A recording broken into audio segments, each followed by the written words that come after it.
Hai, Shalom semua. Apa kabar? Saya berharap kamu dalam keadaan sehat dan stay hygiene. And then pada hari ini, malam ini saya ingin memberi satu dorongan, dan ini melalui cerita daripada Habakuk. Dan selama beberapa hari ini nanti kita akan belajar series buku Habakuk sampai yang terakhir. Okay? Kita mesti habiskan buku Habakuk. So jangan risau, dia tidak panjang, selama 3 bab, hanya 3 bab saja. So we stay with the small thing lah, right? Jadi melalui talian ataupun channel ini, yaitu RMOS, yaitu Rehema Media Online Service.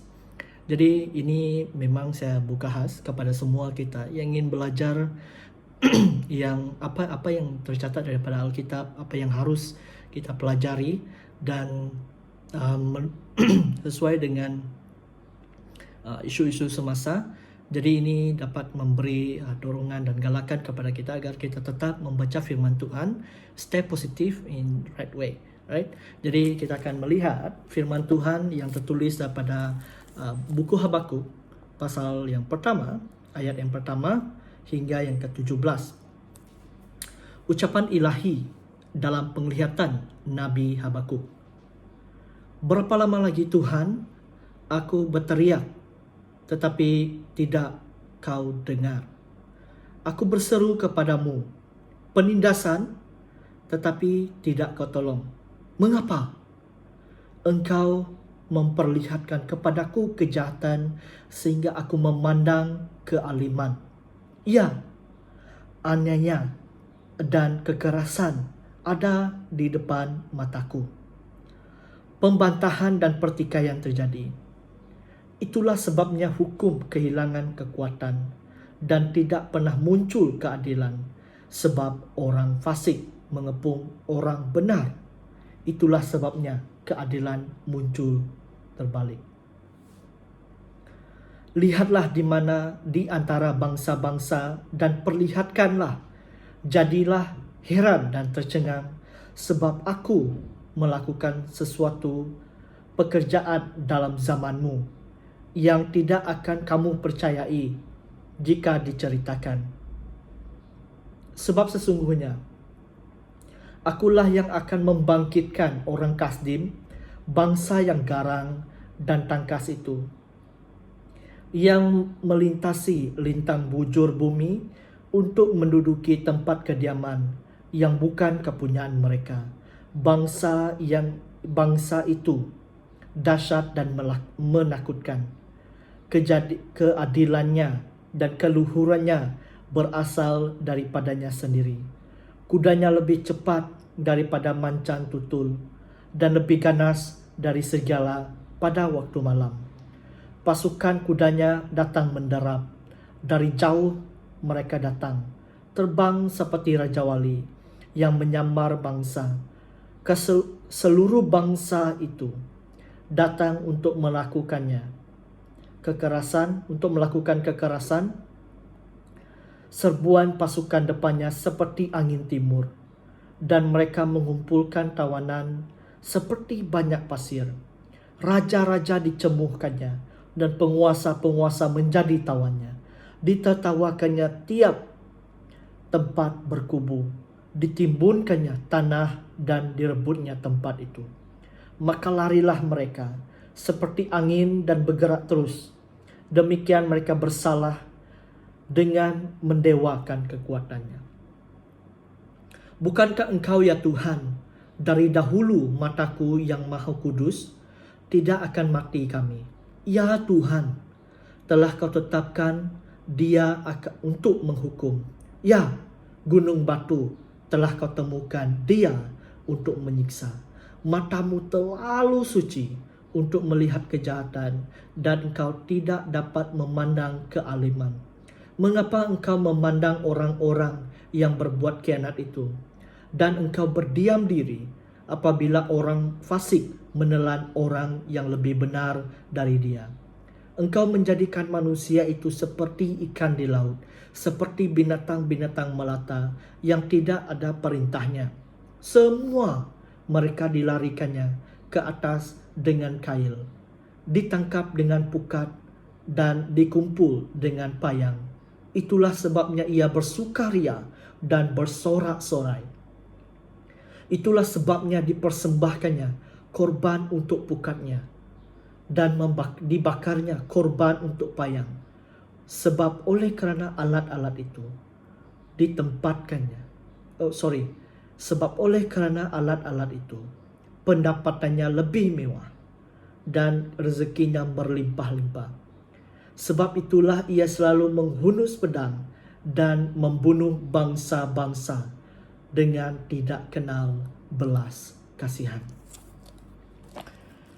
Di dalam Habakuk yang pertama ini, kita akan belajar daripada Habakuk pasal yang pertama hingga yang ke-17.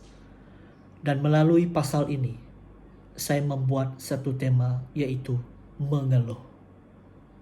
Sesuai dengan apa yang berlaku dengan kita pada saat ini, kita sering mengeluh. Kita sering mempersoalkan Tuhan. Kita bertanya kepada Tuhan, bilakah perkara ini terakhir? Bilakah COVID-19 ini akan berakhir? Kita menjadi orang yang bertanya kepada Tuhan. Itu menjadi satu persoalan kepada kita. Bilakah semua ini akan berakhir? Mungkin 2 bulan lagi, mungkin 3 bulan lagi, kita tidak tahu. Saya pun tidak tahu. Memang ini merupakan satu kelemahan dan kekurangan sebagai manusia. Itulah Habakuk. Dia pun manusia, walaupun dipakai oleh Tuhan seperti semua kita. Kita sebagai hamba Tuhan, kita sebagai orang yang percaya kepada Tuhan, kita sebagai orang yang diguna pakai oleh Tuhan, kita ada kelemahan masing-masing. Yaitu kita mempersoalkan ke Tuhan, kepada Tuhan. Kita sering mengeluh kepada Tuhan, bilakah ini akan berakhir? Itu menjadi satu persoalan kepada kita. Ya, itu normal. Itu perkara yang biasa. Tetapi masa ini kita lihat apa yang dikatakan oleh Habakuk. Di dalam pasal pertama ayat 2 hingga 3 katakan, berapa lama lagi Tuhan aku berteriak, tetapi tidak engkau dengar. Aku berseru kepadamu, penindasan, tetapi tidak kau tolong. Mengapa engkau memperhatikan kepadaku kejahatan, sehingga aku memandang kealiman? Ya, aniaya dan kekerasan ada di hadapan mataku. Perbantahan dan pertikaian terjadi. Ini merupakan satu persoalan bagi setiap kita. Begitu juga dengan Habakuk. Apa yang Habakuk alami sebagai orang yang digunakan pakai oleh Tuhan, sebagai utusan, sebagai nabi, dia mengeluh, dia bertanya kepada Tuhan, mengapa ini terjadi? Bila penderitaan ini segera berlaku? Mengapa COVID-19 sepertinya terus berluar-luasa sampai setiap bumi menjadi-jadi? Ini persoalan kita. Pergumulan inilah yang dirasakan Habakuk. Dengan mata kepala dia sendiri, dia melihat kejahatan, kekerasan, ketidakadilan yang sangat bermaharajalela di negerinya. Nah, kita lihat sekarang, COVID-19 sangat bermaharajalela di seluruh dunia. Kita menjadi risau, kita khawatir. Sampai ada yang membeli barang berlimpah-limpah. Sampai ada yang masih lagi mau keluar. Kenapa? Kita risau. Apa yang terjadi? Banyak yang beranggapan masa baru-baru COVID-19 pergi ke negara kita Malaysia. Banyak yang beranggapan bila orang sudah meninggal dia akan jadi zombie. Kan ini menjadi persoalan kepada kita. Tapi bukan itu sebenarnya. Kita risau, kita khawatir karena itu menjadi beban kepada diri kita. Kita menjadi panik. Okay? Jadi pergumulan ini yang dirasakan Habakuk. Dan sementara posisi orang benar dalam keadaan terjepit, mereka terperangkap, mereka risau, mereka tidak tahu apa dia mau buat, karena di ayat yang keempat kata, sebab orang fasik mengepung orang benar. Ya, ini adalah ungkapan rasa kecewa kepada Tuhan, seolah-olah Tuhan menutup mata, berdiam diri, melihat penderitaan orang benar sampai ia mempertanyakan kepada di manakah keadilan Tuhan. Sebab itu di ayat yang ke-13 kata, matamu terlalu suci untuk melihat kejahatan dan engkau tidak dapat memandang kealiman. Kenapa engkau memandang orang-orang yang berbuat khianat itu? Dan engkau mendiamkan diri apabila orang fasik menelan orang yang lebih benar. Ini menjadi pertanyaan Habakuk kepada Tuhan. Ini perbualan Habakuk kepada Tuhan. Dan saya percaya juga ini menjadi perbualan kita kepada Tuhan. Kita bertanya kepada Tuhan, Tuhan, bila Tuhan mau mengusir COVID-19 ini, bila Tuhan mau membuat keadaan ini reda. Ini menjadi pertanyaan kepada diri kita. Saya juga seperti Habakuk, saya bertanya kepada Tuhan, Tuhan bila ini berakhir? Bila ini akan habis? Bila ini akan selesai? Saya bertanya sendiri kepada Tuhan. Tapi bila saya merenungkan firman Tuhan ini di dalam Habakuk, saya ditegur oleh Tuhan. Di dalam Yesaya 55 ayat 8 hingga 9 kata, sebab rencanganku bukanlah rencanganmu dan jalanmu bukanlah jalanku. Demikian firman Tuhan. Seperti tingginya langit dari bumi, demikian tingginya jalanku dari jalanmu dan rancanganku dari rancanganmu. Pergumulan seperti ini timbul karena manusia tidak dapat menyelam jalan Tuhan dan rencangannya. Kita tidak tahu, kita tidak faham akan rencana Tuhan di dalam kehidupan kita. Di dalam situasi ini, kita tidak faham. Tapi saya percaya, Tuhan memberi waktu ini. Kita kena pergunakan sebaik-baiknya. Apabila kita menggunakan waktu ini dengan baik, apabila kita menyelesaikan, kita guna pakai, apa yang harus kita buat? Pagi tadi saya melihat satu sedutan filem daripada Ngek Sai. So dia memberi satu advice kepada semua rakyat Malaysia. Apa yang harus kita lakukan semasa kita duduk di rumah? Ya, ini masa kita spend dengan keluarga. Nah, mungkin kalau keluarga anda tidak bersama dengan kamu, nah ini masa juga kamu melihat tontonan daripada Netflix ataupun melihat TV untuk kamu stay di dalam rumah. Nah, sebagai orang percaya, apa yang lagi yang harus kita buat? Sebelum ini kita belum habis membaca firman Tuhan kan? Kita belum selesai membaca firman Tuhan kan? Nah, kita tidak ada masa untuk membaca firman Tuhan. Tapi saya memberi satu cadangan kepada semua kita. Yes, ini masa yang sesuai untuk kita merenungkan firman Tuhan. Kita menelaah firman Tuhan, kasih khatam ini firman Tuhan supaya dia memberi sumber kekuatan kepada kita. So, jangan sia-siakan waktu yang ada ini. Nah, bagi kamu juga yang mau menonton ataupun melihat filem, ya, inilah masa yang sesuai untuk kamu relax, untuk kamu rehat, ambil masa. Selalu kamu katakan, pastor, saya tidak ada masalah untuk membaca firman Tuhan, saya tidak ada masalah untuk berdoa kepada Tuhan. No, Tuhan sudah beri masa kepada kita.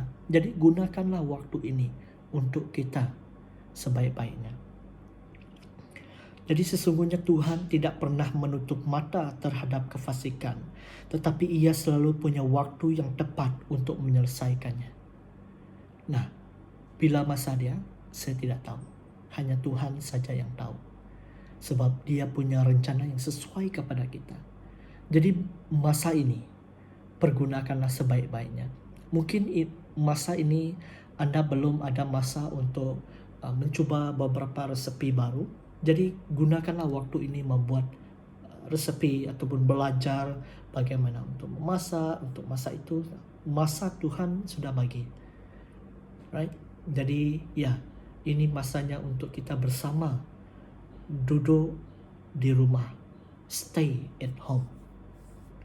Jadi akhir daripada firman Tuhan ini, saya juga mau kita melihat akhirnya Tuhan membiarkan dan memakai orang Kasdim menindas mereka. Tuhan seluruh bangsa itu datang untuk melakukan kekerasan, serbuan pasukan depannya seperti angin timur, dan mereka mengumpulkan tawanan seperti banyaknya pasir.